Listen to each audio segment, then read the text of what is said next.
बंद कर देता हूँ।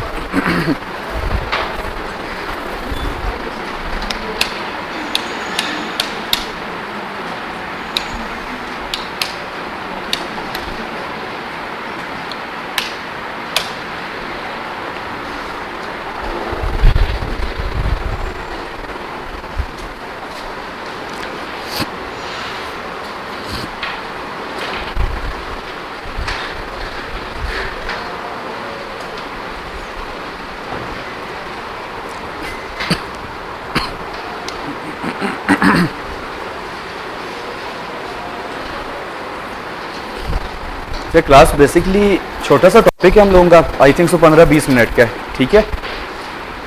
जो मेन हमारा कॉन्सेप्ट होगा वो है एसक्यूएल ट्रांजैक्शन। आपके पास सी शार्प में क्लास होती है एसक्यूएल ट्रांजैक्शन। आगे आ जाओ अगर आवाज़ नहीं आ रही। आज हम लोग देखेंगे कि व्हाट इज़ एसक्यूएल ट्रांजैक्शन, ठीक है। फिर हम देखेंगे कि वाई वी यूज़, और फिर हम देखेंगे हाउ वी इम्प्लीमेंट। बहुत सिंपल सा कॉन्सेप्ट है, ठीक है। इसको स्टार्ट करने से पहले किसी को ट्रिगर्स का बताओ डेटाबेसेस में ट्रिगर्स का बताओ, किसी को कोई आइडिया हो? थोड़ा बहुत आइडिया।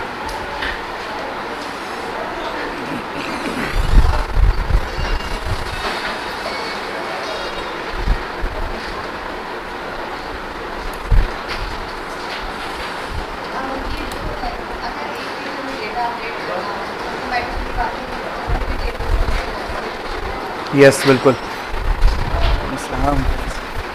सुनाओ फिट हो? अल्लाह का शुक्र, ज़बरदस्त फिट। और तो मिलने थे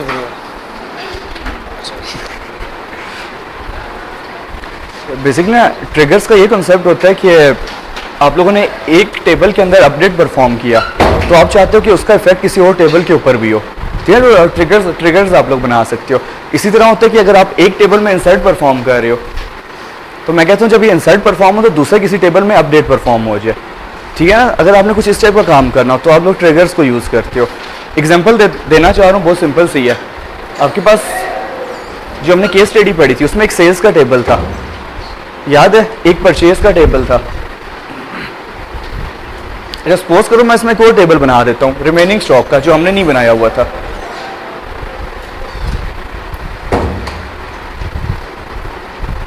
ठीक है। अब मैं कहता हूँ कि आपके पास जब परचेज, आपने कोई आइटम परचेज किया तो वो डाटा इंसर्ट कहाँ पे होता था? परचेज टेबल में। साथ ही मैं क्या चाह रहा हूँ, जब भी परचेज टेबल में कुछ डाटा इंसर्ट हो, साथ ही ट्रिगर कॉल हो जाए जो क्या करे, रिमेनिंग स्टॉक में अपडेट परफॉर्म कर दे। समझ लो ना, उस क्वांटिटी को, उस आइटम में क्वांटिटी प्लस कर दे जितनी आप लोगों ने परचेज की है, ठीक है। इसी तरह अगर मैं सेल की बात करूँ, सेल्स टेबल पे मैं एक ट्रिगर बना लेता हूँ। जब भी सेल्स टेबल के अंदर कोई डाटा इंसर्ट हो तो साथ ही क्या हो, अगेन एक ट्रिगर कॉल हो जाए जो अपडेट कर दे रिमेनिंग स्टॉक को, क्वांटिटी को माइनस कर दे, क्योंकि सेल हो गई तो आपके पास से ख़त्म हो गई है। तो ये थोड़ा सा जस्ट आपको कंसेप्ट होना चाहिए एसक्यूएल ट्रांजैक्शन शुरू करने से पहले, ठीक है ना। लेकिन अगेन मैं बता रहा हूँ क्योंकि हम डेटाबेस स्टडी नहीं कर रहे, तो ट्रिगर्स के बारे में मैं आपको कुछ नहीं बताऊंगा। अगर आपने ट्रिगर के अलावा काम करना हो, इसी टाइप का काम कि एक बटन के पीछे एक से ज़्यादा क्यूरीज इंसर्ट हो रही हो, अपडेट हो रही हो, डिफरेंट काम हो रहा हो, तो उसमें आप लोगों को क्या करना पड़ता है, क्या मसले आते हैं, वो आज हम लोग डिस्कस करेंगे, ठीक है ना। आपके पास एक बटन था फॉर एग्जांपल सेव का, ठीक है। इसके पीछे आप लोगों ने क्या लिखा हुआ है, 3 क्यूरीज लिखी हुई हैं, इंसर्ट इनटू सेल्स, ठीक है, insert into remaining stock, insert into table 1, ठीक है ना। अब मुझे ये बताओ कि आपके पास 3 क्यूरीज लिखी हुई हैं, पहली क्यूरी एग्जीक्यूट हो जाती है, दूसरी एग्जीक्यूट ही नहीं होती किसी वजह से भी, तो क्या इसको रोल बैक होना चाहिए पहली वाली को? यस होना चाहिए, क्योंकि ये तीनों मिलके एक ओरिजिनल काम हो रहा है। सीखो की बात ना, अगर इनमें से एक भी क्यूरी एग्जीक्यूट नहीं होती सक्सेसफुल, तो आपके पास सारा कुछ रोल बैक हो जाना चाहिए। लेकिन हमारे केस में ऐसा नहीं हो रहा अभी तक जो हमने स्टडी की है, ठीक है। हमारे केस में ऐसा नहीं हो रहा, अगर पहली इंसर्ट हो गई है तो वो हो गई है, सेकंड पे एरर आया तो बस वहाँ पे बात खत्म, पहले वाली इंसर्ट रहेगी, ठीक है ना। तो अब हम लोग क्या आज सीखेंगे, आज हम देखेंगे कि हम लोग एसक्यूएल ट्रांजैक्शन को किस तरह चला सकते हैं। एसक्यूएल ट्रांजैक्शन से क्या मुराद है बेसिकली, आप बिगिन करोगे ट्रांजैक्शन को, इस बटन के पीछे आप लोग क्या करोगे, ट्रांजैक्शन को अपने बिगिन कर दोगे, ठीक है। और बिगिन के आगे 2 केसेस हैं आपके पास,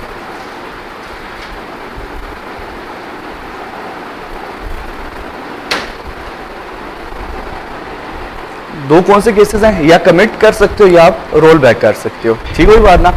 कमिट से क्या मुराद है, अगर एसक्यूएल ट्रांजैक्शन कमिट होती है, इसका क्या मतलब है कि आप लोगों ने अब इस डाटा को सेव कर देना है।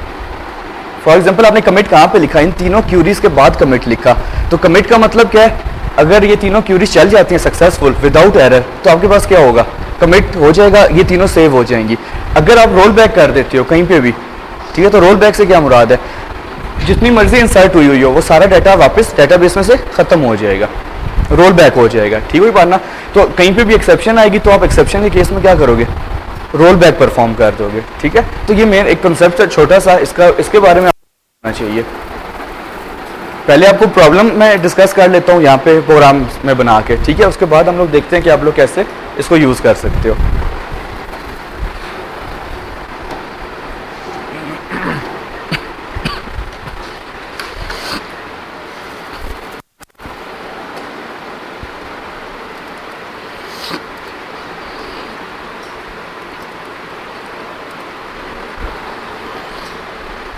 बेसिकली मैंने दो टेबल्स बनाए हुए हैं, एक डेटाबेस विजुअल प्रोग्रामिंग है, उसमें मैंने दो टेबल्स बना लिए। एक का नाम मैंने लिखा है लॉगिन इन्फो, इसमें दो मैंने फिलहाल वो रख दी हैं कॉलम्स, यूज़र नेम है, पासवर्ड। एक टेबल मैंने रखा है टेम्प, ठीक है, और इसमें सिर्फ एक ही कॉलम है जो यूज़र नेम है। क्लियर होगी बात। मैं करना क्या चाह रहा हूँ, ये सिंपल सा फॉर्म है हमारे पास, जस्ट समझाने के लिए। जब मैं इस बटन पे क्लिक करूँगा, बटन 1 पे, तो क्या होना चाहिए, नहीं लॉगिन होना ही चाहिए। बेसिकली जब मैं इस बटन पे क्लिक करूं तो सिंपल सा ये काम हो जाए कि जो डेटाबेस है आपके पास लॉगिन इन्फो, उसमें यूज़र नेम और पासवर्ड, कोई भी यूज़र नेम और कोई भी पासवर्ड ऐड हो जाए। फॉर एग्जांपल मैं कहता हूँ एडमिन आपके पास इंसर्ट हो जाए। एक क्यूरी समझ आ गई, इस बटन के ऊपर एक क्यूरी क्या है जो परफॉर्म करेगी इंसर्ट इन लॉगिन इन्फो। ठीक है, सेकेंड जो आपके पास क्यूरी इसी बटन पर चलेगी, वो बेसिकली क्या करेगी, टेम्प टेबल है, उसमें सिर्फ user name admin yes insert कर देगी। तो टोटल कितनी क्यूरीज चली इस बटन पे, दो क्यूरीज। ठीक है ना। अब मैं आपको पहले दिखाता हूँ कि ये दो क्यूरीज हम सिंपल तरीके से चलाते हैं, ठीक है, फिर हम ट्रांजैक्शंस के लिहाज से चलाएंगे कि प्रॉब्लम कैसे आती है, क्यों आती है। इस बटन का क्या काम है, दो काम करेगा, ठीक है, जो आपके पास बटन 1 बना हुआ है, लॉगिन इन्फो में इंसर्ट परफॉर्म करेगा, और आपके पास कहाँ पे इंसर्ट परफॉर्म करेगा, टेम्प टेबल में। ठीक है, दोनों जगहों पे इंसर्ट होना लाजमी है। अगर इनमें से एक जगह पे भी इंसर्ट नहीं होता तो आपके पास दोनों रोल बैक होनी चाहिए। ठीक है, अब पहले तो आपको मैं प्रॉब्लम दिखा देता हूँ कि प्रॉब्लम आपके पास किस लोकेशन पे आता है। कोडिंग कर लेते हैं, सिंपल सी जो है डेटाबेस की नेम स्पेस कौन सी यूज़ होगी,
इस कोड में कोई प्रॉब्लम? सारा कुछ वही किया हुआ जो आप अभी तक करते हुए आ रहे हो। ठीक है ना, कनेक्शन बनाया, कनेक्शन को ओपन किया, एक क्यूरी आपने लिखी इंसर्ट इनटू लॉगिन इन्फो जो एक टेबल के ऊपर हिट करेगी। फिर आप लोगों ने क्या किया, एसक्यूएल कमांड का ऑब्जेक्ट बनाया, क्यूरी पास की, कनेक्शन पास किया, इसको एग्जीक्यूट किया। इस लोकेशन तक कितनी क्यूरीज एग्जीक्यूट हुई हैं? एक, ये वाली हुई है। ठीक है, फिर साथ ही आपने क्या किया, इस क्यू में एक और आपने क्यूरी लिखी इंसर्ट इनटू टेम्प जो टेम्प टेबल में जाएगी। ठीक है, वैल्यूज फिलहाल मैं फिक्स कर रहा हूँ। ठीक होगी बात। और फिर मैंने नीचे क्या लिखा, cmd डॉट कमांड टेक्स्ट। इसका आइडिया है आप लोगों को कि क्यों लिखा है?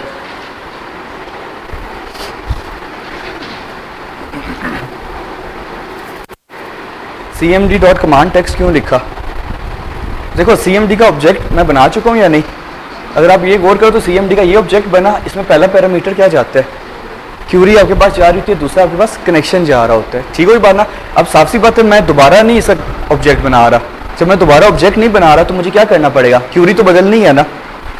समझ लो बात ना, पहले तो पुरानी क्यूरी आ रही है, मैं ये वाली न्यू क्यूरी लेके आना चाह रहा हूँ। तो मैंने लिखा cmd dot command text. Command text का मतलब क्या होता है, कौन सी क्यूरी आप देना चाह रहे हो। ठीक है ना, तो कमांड टेक्स्ट सिर्फ क्यूरी लेती है, स्टोर प्रोसीजर वगैरह आपसे इनपुट नहीं ले सकती। ठीक है, तो cmd dot command text equals to, again आपने न्यू क्यूरी बता दी जो भी आपके पास न्यू क्यूरी थी। ठीक है, और साथ ही आपने क्या किया, cmd dot execute non query. अब ये सेकंड में वन क्यूरी एग्जीक्यूट हो जाएगी और कनेक्शन यहाँ पे क्लोज हो जाएगा। तो इस बटन पे बेसिकली क्या काम हो रहा है, दो क्यूरीज एग्जीक्यूट हो रही हैं और दो डिफरेंट टेबल्स को वो हिट कर रही हैं। समझ रहे हो बात? इसको मैं एग्जीक्यूट करता हूँ पहले।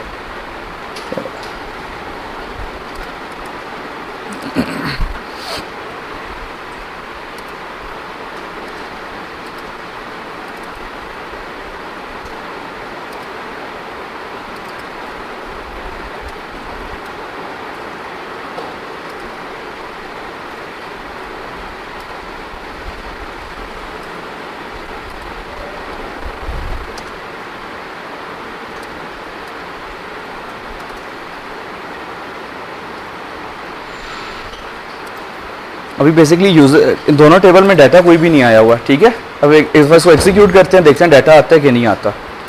मैं फिलहाल मैसेज वगैरह नहीं लगाए हुए।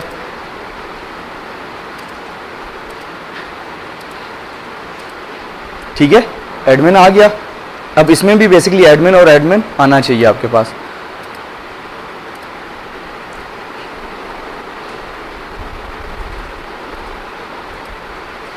ठीक हुई बात। आपने एक बटन पे क्लिक किया और आपके पास क्या हुआ, इधर भी एंट्री चली गई और दूसरे टेबल में भी एंट्री चली गई। बात समझ रहे हो ना? एक बार मैं दोबारा क्लिक कर देता हूँ, फॉर्म ओपन है क्योंकि मैंने कीज़ वगैरह भी नहीं लगाई हुई। मैंने दोबारा वन टाइम क्लिक किया। ठीक हुई बात। आप इसको दोबारा चेक करो। ठीक है, प्लस इसमें भी एक आपके पास एडमिन आ गया होगा। समझ रहे ना, एक बटन के ऊपर दो डिफरेंट टेबल्स में डाटा जा रहा है और जब दोनों में जा रहा है तो तभी आपके पास आंसर ठीक आ रहा है, मतलब ओरिजिनल होना भी चाहिए। अच्छा, सपोज करो किसी वजह से कोई भी प्रॉब्लम हो सकती है, लाइट चली जाती है, सपोज करो आपकी अभी एग्जीक्यूशन कहाँ तक हुई थी, यहाँ तक हुई थी, पहली क्यूरी इंसर्ट हुई थी और आपके पास क्या होता है, लाइट चली जाती है, कनेक्शन लॉस्ट हो जाता है, कुछ भी हो सकता है। ठीक है, तो आपके पास क्या होना चाहिए था, असूली तौर पर रोल बैक होना चाहिए था। यहाँ पे मैं फिलहाल क्या कर रहा हूँ, अगर आप गौर करो तो मैंने यहाँ पे लिखा कनेक्शन डॉट क्लोज। इसका क्या मतलब हुआ, बिजली चली गई, नेटवर्क की केबल निकल गई, डेटाबेस क्रैश कर गया, कुछ भी हो गया। समझ रहे हो ना बात? जस्ट आपको समझाने के लिए मैंने यहाँ पे कॉन डॉट क्लोज किया। इधर एक्सेप्शन आ जाएगी आपके पास क्योंकि कनेक्शन आपका ब्रिज खत्म हो चुका है। ठीक है, सपोज कर लो किसी वजह से ये हो रहा है तो आपके पास क्या होगा अब इस केस में। ठीक है, एक एक्सेप्शन आ गई। अब मसला क्या आ रहा है, एक्सेप्शन तो आ गई, गुड हो गया, लेकिन आप यहाँ पे टेबल में आओ जरा। इस टेबल में सिर्फ 2 रिकॉर्ड्स हैं, लेकिन इसमें तीसरा भी आ चुका है जो कि नहीं होना चाहिए था। ठीक है ना, रियल टाइम में, मतलब अब एक बटन क्लिक किया तो ये तो हो ही नहीं सकता जब तक दोनों ट्रांजैक्शंस कंप्लीट ना हो, तो आपके पास ये कमिट नहीं होना चाहिए। ठीक है, तो अब इस प्रॉब्लम को आपको बताने लगा हूँ कि आप किस तरह सॉल्व कर सकते हो, क्योंकि ये बहुत आम चीज़ है। एक बटन पे आप 10-10 क्यूरीज परफॉर्म कर रहे होते हो, ठीक है ना, रियल टाइम के अंदर। तो आपको ये ट्रांजेक्शन्स को स्टार्ट करना पड़ता है, कमिट करना पड़ता है और रोल बैक किस तरह करना होता है वो अब हम देख लेते हैं। किसी को प्रॉब्लम ना समझ आई हो,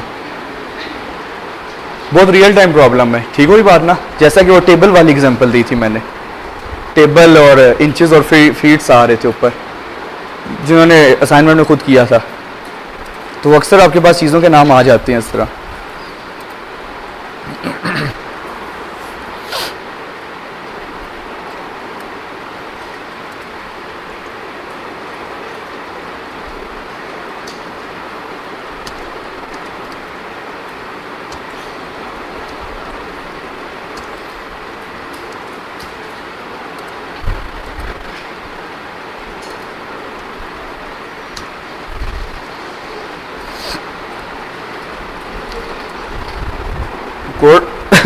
कोड थोड़ा सा साथ साथ देखते रहो।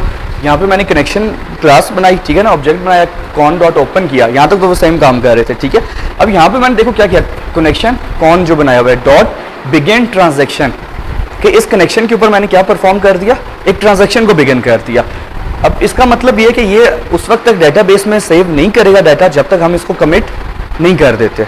बात समझो ना, जब तक मैं कमिट नहीं करूंगा तो वो ये समझा कि टेम्परेरी डाटा जा रहा है, इसको स्टोर नहीं करना, ठीक है ना। तो मैंने किस कनेक्शन के ऊपर ये चीज़ लगाई है, CON के ऊपर, ठीक है ना। ये जो CON आपने ओपन किया है इसके ऊपर आपने बिगिन ट्रांजेक्शन लगा दी है। बात समझ लो, इस कनेक्शन के ऊपर जितनी भी क्यूरीज चलेंगी वो कब तक सेव नहीं करेंगी डाटा, जब तक मैं ट्रांजेक्शन को कहीं पे जाके कमिट ना कर दूं, ठीक हो बात ना। तो मैंने तो एक ये कॉन्सेप्ट दे दिया, connection dot CON dot begin transaction. अब इसका जो डाटा आ रहा है जो बताएगा कि कमिट करना है या रोल बैक करना है, वो हमें भेजना पड़ेगा किसमें, SQL ट्रांजेक्शन क्लास के अंदर। कॉन के अंदर कोई आपके पास फंक्शन नहीं है जो कमिट करे, कॉन के अंदर कोई फंक्शन नहीं है जो आपके पास रोल बैक करे, ठीक हो बात ना। तो मुझे क्या करना पड़ा, इसका सारा डाटा उठा के SQL ट्रांजेक्शन में लेके आना पड़ा है। SQL transaction is a class, ठीक है ना, बेसिकली इंटरफेस है, आप लोग क्लास बोल लो इसको, ऑब्जेक्ट नहीं बन सकता। तो मैंने SQL ट्रांजेक्शन एक क्लास को यूज़ किया, कोई भी नाम दे दिया ST, और इस कनेक्शन की सारी डिटेल इसमें पास कर दी, ठीक है। अब इस ST के जरिए मैं क्या क्या चीज़ें गेट कर सकता हूँ, कमिट कर सकता हूँ, रोल बैक कर सकता हूँ, डेटाबेस का नाम गेट कर सकता हूँ, बहुत सारे काम कर सकता हूँ, ठीक हो बात ना। तो अब बाकी हमारा काम जो है कुछ आगे ST के साथ आएगा। तो एक लाइन आपने पहले तो ये एक्स्ट्रा कर देनी है, जहाँ पे कनेक्शन ओपन कर रहे हो वहीं पे आप लोग ये लाइन लाजमी लिखोगे, कॉन डॉट बिगिन ट्रांजेक्शन, और इसका सारा जो रिकॉर्ड है वो आपके पास SQL ट्रांजेक्शन क्लास में आ जाएगा।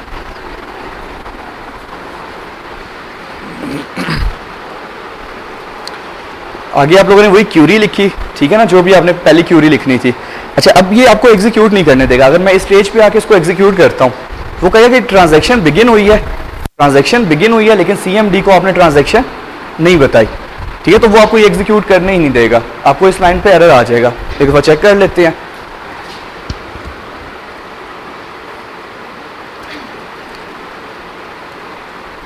अगर आप थोड़ा सा गौर से पढ़ो तो ये लिखा हुआ आ रहा है कि जो आपने कमांड SQL कमांड यूज़ कर रहे हो उसको आपको ट्रांजैक्शन आपने नहीं बताई।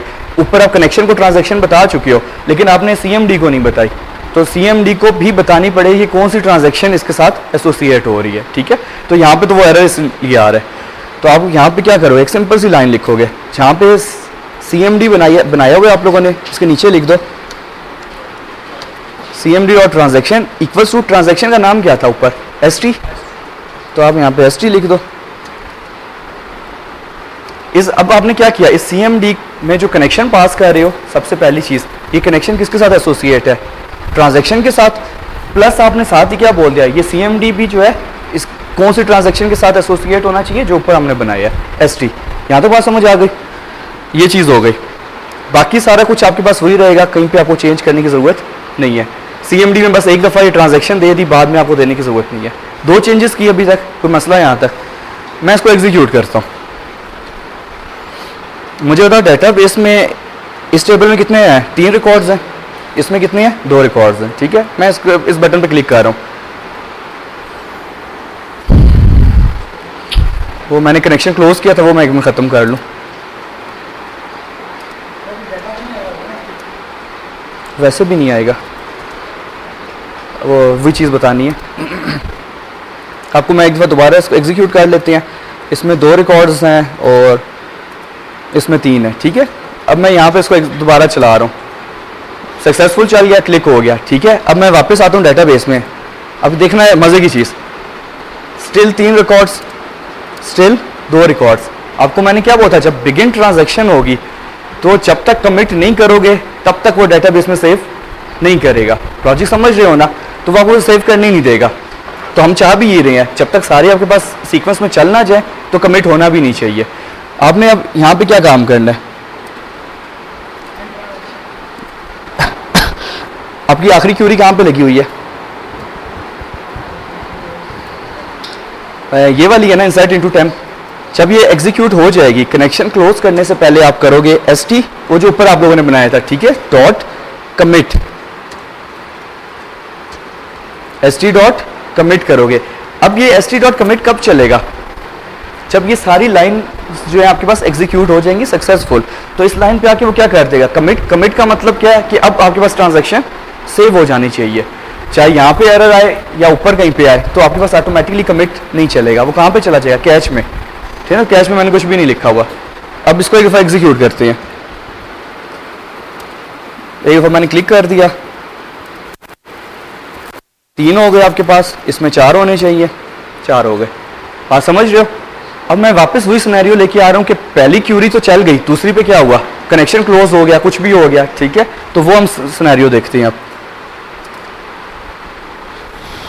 सपोज करो यहाँ पे आए कनेक्शन क्लोज हो गया किसी भी वजह से, ये मैं कोड खुद इसलिए लिख रहा हूँ, किसी भी वजह से आप कनेक्शन को क्लोज कर सकते हो। ठीक है, लास्ट टाइम क्या हो रहा था जब हमने बिगिन ट्रांजैक्शन नहीं की थी, फर्स्ट वन को वो इंसर्ट कर देता था, सेकंड वन को वो इंसर्ट ही नहीं करता था। लेकिन अब वो क्या करेगा, क्योंकि फर्स्ट वन इंसर्ट कब तक नहीं होगी, जब तक कमिट नहीं होगा। तो कमिट तो हमने लिखा ही नीचे है, अगर आपके पास यहाँ पे एरर आता है तो ऑटोमेटिकली क्या होगा, किसी भी लोकेशन पे कमिट होगा नहीं, तो वो डाटा को सेव भी नहीं होने देगा। अब इसको एग्जीक्यूट करके देख लो,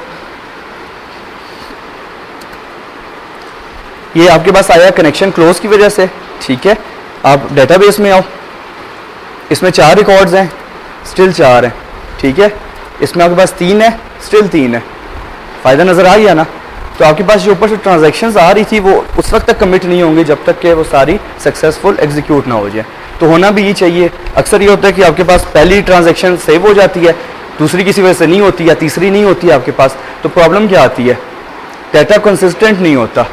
मतलब कहीं पे प्राइमरी की बनी हुई होगी, कहीं पे फॉरेन की नहीं आई हुई होगी, क्योंकि डाटा तो आना चाहिए हर टेबल में। तो ये कंसेप्ट होता है आपके पास एसक्यूएल ट्रांजैक्शन का। तो मसला यहाँ तक, ये टॉपिक था जो रियल टाइम में काफ़ी ज़्यादा यूज़ होता है, और आपके मेरे में टॉपिक सारे ख़त्म हो गए हैं। ऐसे ही है ना, कौन सा, सॉरी, हाँ वो एक बस वो रह गया बिल्कुल। अच्छा, यहाँ तक कोई प्रॉब्लम, बहुत सिंपल सी बात है, मतलब इसमें कोई रॉकेट साइंस नहीं है। कनेक्शन में आपके पास एक फंक्शन होता है बिगिन ट्रांजैक्शन का, आप इसको कॉल करोगे, जहाँ पे कनेक्शन ओपन होगा उसी जगह पे आप एक दफ़ा करोगे और इसको किसी भी एसक्यूएल ट्रांजैक्शन के ऑब्जेक्ट में ले आओगे, सबसे पहला काम। ठीक है, क्यों ला रहे हो, मैं दोबारा बता रहा हूँ, कमिट और रोल बैक इस टाइप के जो फंक्शंस हैं वो एसटी के अंदर पाई जाती हैं, एसक्यूएल ट्रांजैक्शन के अंदर पाई जाती है, ना कि कनेक्शन में। ठीक है, बात ना। तो ये कनेक्शन ट्रांजैक्शन को सिर्फ बिगिन करेगा, इसका काम और कुछ भी नहीं है, और सारा डाटा अपना उठा के किसको दे देगा, एसक्यूएल ट्रांजैक्शन को। ये हेल्पर क्लास है इसके लिए। ठीक है, फिर इसके अंदर डिफरेंट और फंक्शंस हैं जो आप लोग यूज़ कर सकते हो। जो हमने कमिट देखा है, रोल बैक की आपको नॉर्मली ज़रूरत ही नहीं पड़ रही होती। ठीक है ना, क्योंकि roll back by default roll back पे ही होता है वो। ठीक है, फिर आप लोगों ने क्या चेंज किया, सारा कुछ वही कोड लिखा, जहाँ पे एसक्यूएल कमांड का ऑब्जेक्ट बनाया। ठीक है, तो नीचे आपको ये लाइन लिखनी पड़ी, नहीं लिखी तो आपको मैंने पहले एरर दिखा दिया था। वो कहता था इसको एसोसिएट करो किसी ट्रांजैक्शन के साथ, तो आपने यहाँ पे बता दिया cmd डॉट ट्रांजैक्शन। ठीक है, हम ट्रांजैक्शन एक ही चलाना चाह रहे हैं, इक्वल्स टू st आपके पास ऊपर से आ रहा था, ये चीज़ बता दी। बाकी आपके पास सारा कुछ वही था, और कनेक्शन क्लोज करने से पहले आपने एक छोटा सा काम और करना है। वो क्या कर देना है, st डॉट कमिट, st वो ऊपर बनाया था आपके पास, st डॉट कमिट कर दोगे तो आपके पास ये प्रॉब्लम सॉल्व हो जाएगा। अगर st डॉट कमिट नहीं करोगे तो ये रोल बैक कंसीडर होगा, आपका डाटा आपके पास सेव नहीं होगा। कोई मसला यहाँ तक? तो सॉरी, देखो आपको मैं बोला ना, जब हमने cmd का ऑब्जेक्ट बनाया एसक्यूएल कमांड का, कितनी जगहों पे ऑब्जेक्ट बना रही हैं, एक जगह पे, तो दूसरी जगह पे आप नहीं लगाओगे। हाँ, अगर आपने ये यहाँ पे एक और बना दिया एग्जांपल के तौर पे cmd1 के नाम से, तो फिर आपको करना पड़ेगा, फिर आपको यहाँ पे लिखना पड़ेगा cmd1 डॉट ट्रांजैक्शन, और सेम आप पास करोगे, अगेन सेम वाला st सेम होना चाहिए, चेंज नहीं करोगे, फिर आपको करना पड़ेगा, क्योंकि ऑब्जेक्ट ही हमने एक दफ़ा बनाया तो हमें ज़रूरत ही नहीं पड़ी।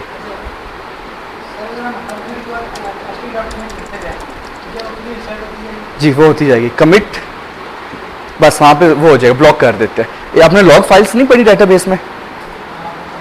नहीं, डेटाबेस में, डेटाबेस का सब्जेक्ट में जो डेटाबेस लॉग मेंटेन कर रहा होता है, उसमें फ्लैग्स लगा रहा होता है ना, वो बेसिकली पॉइंटर्स लगा रहा होता है कि यहाँ तक की ट्रांजैक्शन सेव हो चुकी है, कमिट हो गई है। जो एक दफ़ा चीज़ कमिट हो जाती है वो रिकवर बैक पे नहीं जाती, रोल बैक पे। ठीक है, वो असल में शायद अगले सेमेस्टर में आप लोग देखो उस चीज़ को, ये उस लॉग फाइल के साथ प्ले विद कर रहा होता है असल में। तो वो एक अगली कहानी है बहुत। ठीक है, यहाँ तो कोई प्रॉब्लम?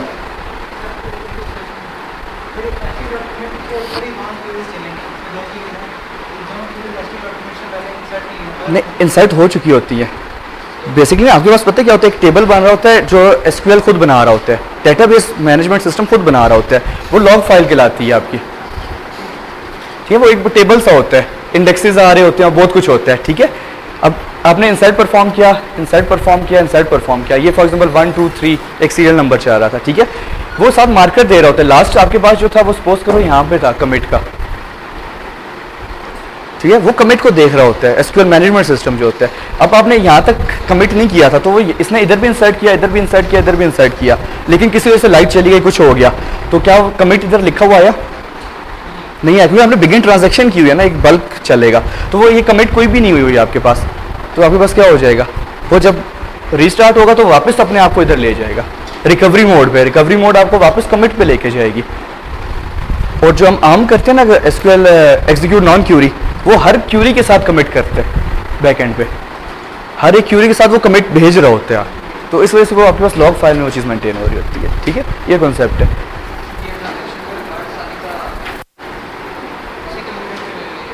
जहाँ पे डेटाबेस आपके पास है, डिपेंड कर रहा है ना, इसमें डेटाबेस इधर ही है तो आपकी लॉग फाइल भी इधर मेंटेन हो रही है, जो आप लोग डेटाबेस यूज़ करते हो उसकी लॉग वहाँ पे मेंटेन हो रही है, वो मेन तो वहाँ पे इंस्टॉल हुआ हुआ है ना, आपका सारा जो मेमोरी एलोकेट हो रही है वो वहाँ पे हो रही है। यस बिल्कुल, अब जब C# डाटा लेके आ सकती है,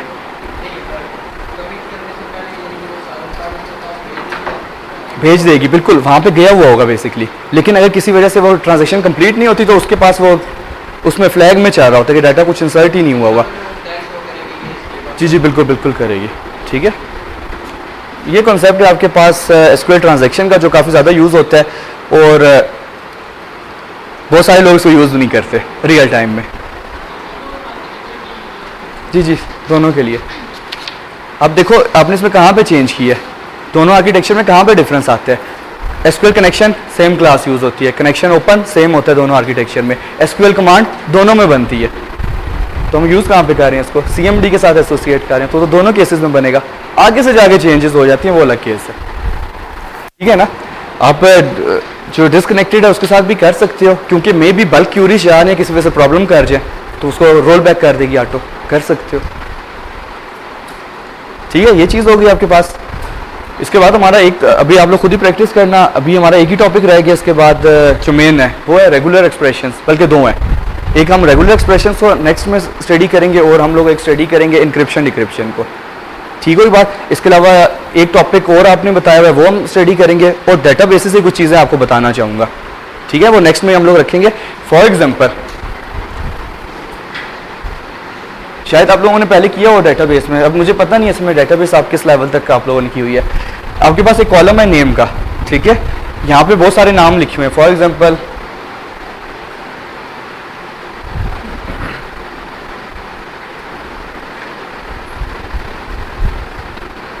अब सपोज करो मैंने क्यूरी लगाई और मैंने बोला कि where name equals to Adil, कितने रिकॉर्ड्स आएंगे इसके इसमें, ADIL, where name equals to ADIL, एक रिकॉर्ड आएगा, ठीक है बात ना। आपके पास एक क्यूरी होती है जो एसक्यूएल आपको प्रोवाइड करता है, TSQL आपको प्रोवाइड कर होता है। जब मैं लिखूंगा उसमें होता है थोड़ा सा तरीकेकार है, where free text name comma Adil, तो वो क्या चेक करेगा, वो सबको चेक करेगा कि यार आदिल जो तलफ़ुज़ है वो इनमें से किस किस के साथ बन रहा है, ठीक है। एक तो आपको एग्जैक्ट स्पेलिंग मिल गई, वो तो वेल एंड गुड हो गया। आतिफ के साथ मिल रहा है, बिल्कुल भी नहीं मिल रहा। आरिफ के साथ मिल रहा है, बिल्कुल भी नहीं मिल रहा। एक्सेंट की बात कर रहा हूँ। जब यहाँ पे आएगा अगेन थोड़ा सा खींचेगा इसको आदिल, ठीक है, तो वो अगेन क्या करेगा, मिलता जुलता इसको भी उठा के ला देगा। अब समझ रहे हो अक्सर क्या प्रॉब्लम आती है, मोहम्मद की स्पेलिंग बहुत सारे हम लोग मिस्टेक कर जाते हैं, MUHAMMAD MUHOMMAD, मतलब डिफरेंट लिख देते हैं, लेकिन उनका अगर एक्सेंट पढ़ा जाए ना तो वो एक ही होता है। तो ये क्यूरी आपके उस टाइम पे बहुत फायदेमंद होती है। इस टाइप के केसेस में नाम में अक्सर कॉन्फ्लिक्ट्स आ जाते हैं, थोड़ा बहुत ना आप वर्डिंग चेंज करते हो, कुछ लोग आदिल इस तरह भी लिख देते हैं ADEL, ये तो हम अदील बोल देते हैं ना, हमें पता होता है, लेकिन जो सिस्टम है वो उसको क्या समझेगा, आदिल ही समझेगा और वो आपको रिटर्न कर देगा। तो इस टाइप की क्यूरीज हैं, वैसे तो आपको पढ़ी होनी चाहिए थी। फ्री टेक्स्ट इसको बोलते हैं, यस, सर्चिंग करने के लिए बिल्कुल। नहीं देखो अब लाइक में मैंने ये आदिल लिखा, अब वो लाइक क्या करेगा बेसिकली,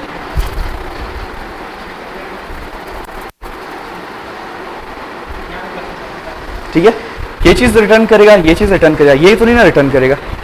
फिर मोहम्मद के केस में बीच में फ़र्क आ रहा है, साइडों पे तो नहीं ना आ रहा, MU MA MO, ठीक है ना, बीच में फ़र्क आ रहा है। तो बीच वाली चीज़ को आप फिक्स कर रहे हो, वो आपको ना फ्री टेक्स्ट मतलब एक्सेंट वो रीड करते हैं और उसमें से उसका पीछे बैकग्राउंड पे तो काफ़ी चीज़ें हो रही होती है, तो ये चीज़ होती है। ठीक है, तो ये इंटरेस्टिंग होगा, ये भी आपको बता दूंगा क्योंकि अगेन रियल टाइम में ये भी बहुत ज़्यादा यूज़ होता है। ठीक होगी बात। अब आप लोग ऐसा करो कि 3 लेयर आर्किटेक्चर कल कंप्लीट नहीं हुआ होगा लास्ट लेक्चर में, आप लोग इम्प्लीमेंट कर रहे थे, उसको ट्राई करो या इसको ट्राई करो, जो आपने मर्जी है, जो आपके पास आधा घंटा है उसमें।